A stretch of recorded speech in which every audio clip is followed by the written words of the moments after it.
guys, it's Jacob Beach with the Preppers Bunker Outdoors. I'm here to talk to you today about how to properly install and utilize a Beachin Tactical Light Sling. When installing your Beachin Tactical Light Sling, first ensure that the female end of the buckle is on the barrel side. Once that is accomplished, you will take your webbing and run it through whatever your mounting hardware is. You're going to make sure that you run your webbing through both of the locking bars, like this.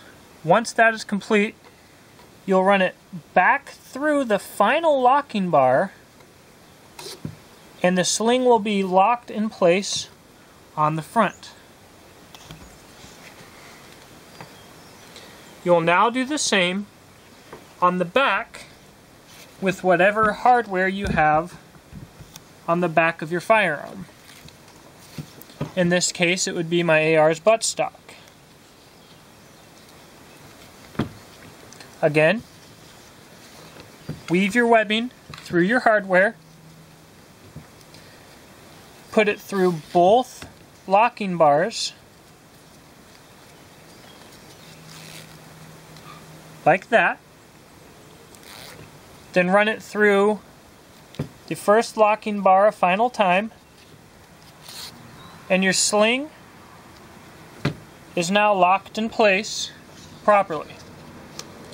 This process is the same whether you're using a tactical rifle with a sling on the right or left side, or a more traditional rifle with the sling on the bottom. Alright guys, to properly utilize your Beachin Tactical Sling, first make sure that you've got no magazine, your chamber's clear, and that your weapon's on safe. Next, you're going to take your rifle in your right hand, sling in the left, and you're going to put the sling on over your right shoulder and under your left shoulder. What this does is it allows you to carry in the front carry or in the low ready, or to transition to back carry. Part of what's so special about this design is it's comfortable carried on the back or on the front because it has padding on both sides.